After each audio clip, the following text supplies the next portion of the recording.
Hi, ನಾನು ನಿಮ್ಮ Megha Harsha. Welcome to my YouTube channel. ನೋಡ್ರಿ, ನಾವು ಇವತ್ತು ಕಡಲೆ ಹಿಟ್ಟಿನ ಸಾಂಬಾರು ಹೆಂಗೆ ಮಾಡೋದಂತ ನೋಡೋಣ ಬರ್ರಿ. ಒಂದೆರಡು ಸ್ಪೂನ್ ಅಷ್ಟು ಆಗುವಷ್ಟು ಕಡಲೆ ಹಿಟ್ಟನ್ನ ತೊಗೊಂಡು ನಾನಿಲ್ಲಿ ಮಿಕ್ಸ್ ಮಾಡ್ಕೊಂಡು ಇಟ್ಕೊಂಡಿನಿ. ನೋಡಿ, ಈ ಥರ ಗಂಟೆ ಇರಾಕೆ ಹೋಗಬಾರ್ದು. ಸ್ಮೂತಂಗೆ ಎಲ್ಲ ನೀರೊಳಗೆ ಮಿಕ್ಸ್ ಮಾಡ್ಕೋಬೇಕು. ನಾನು ಈ ಸಾರಿಗೆ ಮತ್ತೆ ಏನೇನು ಇಂಗ್ರೀಡಿಯೆಂಟ್ಸ್ ತೊಗೊಂಡಿನಿ ಅಂದ್ರೆ, ಸ್ವಲ್ಪ ಹುಣಸೆಹಣ್ಣನ್ನ ನೀರೊಳಗೆ ನೆನೆ ಹಾಕ್ಕೊಂಡಿನಿ. ಹುಣಸೆಹಣ್ಣು ಹಾಕೋದ್ರಿಂದ ಟೇಸ್ಟ್ ಚಲೋ ಆಗುತ್ತೆ. ನೆಕ್ಸ್ಟ್ ಸಾರಿಗೆ ಬೇಕಾಗಿದ್ದು ಬೆಳ್ಳುಳ್ಳಿ, ಸ್ವಲ್ಪ ಈರುಳ್ಳಿ ತೊಗೊಂಡಿನಿ, ಕೊಬ್ಬರಿ ಜಜ್ಜಿಟ್ಕೊಂಡಿರೋದು, ಇದು ಟೊಮೆಟೊ, ಕರಿಬೇವು ಮತ್ತು ಹಸಿ ಮೆಣಸಿನ್ಕಾಯಿ, ಖಾರ ತೊಗೊಂಡಿನಿ. ಒಣ ಖಾರ ಹಾಕೋದ್ಕಿಂತ ಹಸಿ ಖಾರ ಹಾಕಿದ್ರೆ ಟೇಸ್ಟ್ ಚಲೋ ಬರುತ್ತೆ.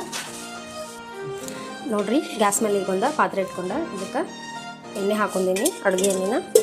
ಇದು ಎಣ್ಣೆ ಚೆನ್ನಾಗಿ ಕಾದ್ಮೇಲೆ ಇದಕ್ಕೆ ಜೀರಿಗೆ ಸಾಸಿವೆ ಹಾಕ್ಕೊಳತ್ತೀನಿ.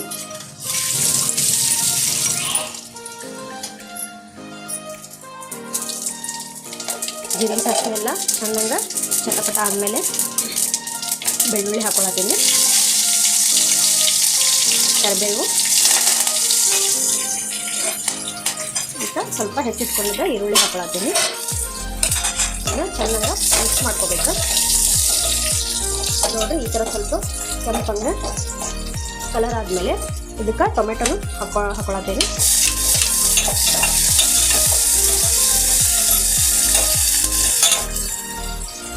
ನೋಡಿ, ಈ ಥರ ಎಲ್ಲ ಒಗ್ಗರಣೆ ಚೆನ್ನಾಗಿ ಮಿಕ್ಸ್ ಮಾಡಿಕೊಂಡು ಟೊಮೆಟೊ ಸ್ವಲ್ಪ ಹಣ್ಣಾಗೋ ಥರ ಎಣ್ಣೆಯಲ್ಲಿ ಬೇಯಿಸ್ಕೋಬೇಕು. ಇದಕ್ಕೆ ಸ್ವಲ್ಪ ಈಗ ಹಸಿ ಥರ ಹಾಕ್ಕೊಳತ್ತೀನಿ. ಇದನ್ನೆಲ್ಲ ಚೆನ್ನಾಗಿ ಮಿಕ್ಸ್ ಆಗಿದೆ. ಇದಕ್ಕೆ ಸ್ವಲ್ಪ ಹಿಂಗೆ ಹಾಕ್ಕೊಳತ್ತೀನಿ, ಟೇಸ್ಟ್ ಅಂತಂದ್ರೆ. ಹಿಂಗೆ ಹಾಕೊಂಡ್ಮೇಲೆ ನೆನೆಸಿರೋ ಹುಣಸೆಹಣ್ಣನ್ನ ಹಾಕ್ಕೊಳತ್ತೀನಿ. ಹುಣಸೆಹಣ್ಣು ಹಾಕೋದ್ರಿಂದಲೂ ಟೇಸ್ಟ್ ಚಲೋ ಆಗುತ್ತೆ.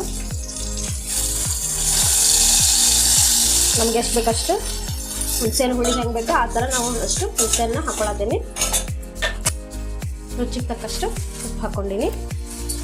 ಇದೆಲ್ಲ ಚಲೋ ಮಿಕ್ಸ್ ಮಾಡಿಕೊಂಡು ನೋಡಿರಿ, ರುಚಿಗೆ ತಕ್ಕಷ್ಟು ಬೆಲ್ಲ ಹಾಕ್ಕೊಳತ್ತೀನಿ. ಈಗ ಸ್ವಲ್ಪ ಕಲರ್ ಆಗಲಿ ಅಂತ ಅರಿಶಿನ ಹಾಕ್ಕೊಂಡಿನಿ. ನೋಡಿರಿ, ಈಗ ಸರಿಯಾಗಿ ಕುದಿಯಾಕತೈತಿ. ಈಗ ನಾವು ಮಿಕ್ಸ್ ಮಾಡ್ಕೊಂಡು ಕಡಲೆ ಹಿಟ್ಟನ್ನ ನೀರೊಳಗೆ ಮಿಕ್ಸ್ ಮಾಡ್ಕೊಂಡಿದ್ದು ಇದ್ರೊಳಗೆ ಹಾಕ್ಕೊಳತ್ತೀನಿ. ನಮಗೆ ಎಷ್ಟು ಪ್ರಮಾಣದೊಳಗೆ ಸಾಂಬಾರು ಬೇಕು ಅಷ್ಟು ನೀರು ಹಾಕೋಬೇಕು.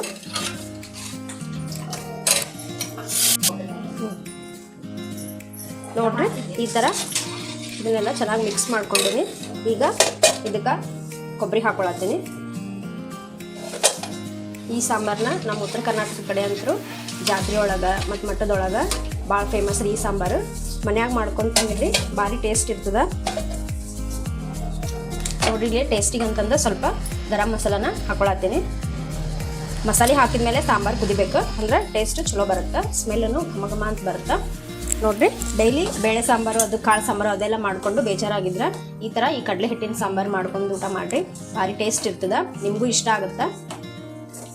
ನೋಡಿರಿ, ಈಗ ಒಂದೆರಡು ನಿಮಿಷ ಕುದಿಬೇಕದ. ನೋಡಿರಿ, ಈಗ ಬಿಸಿ ಬಿಸಿ ಕುದಿಯೋ ಸಾರು.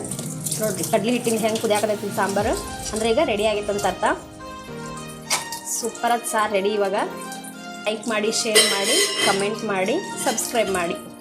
Thank you.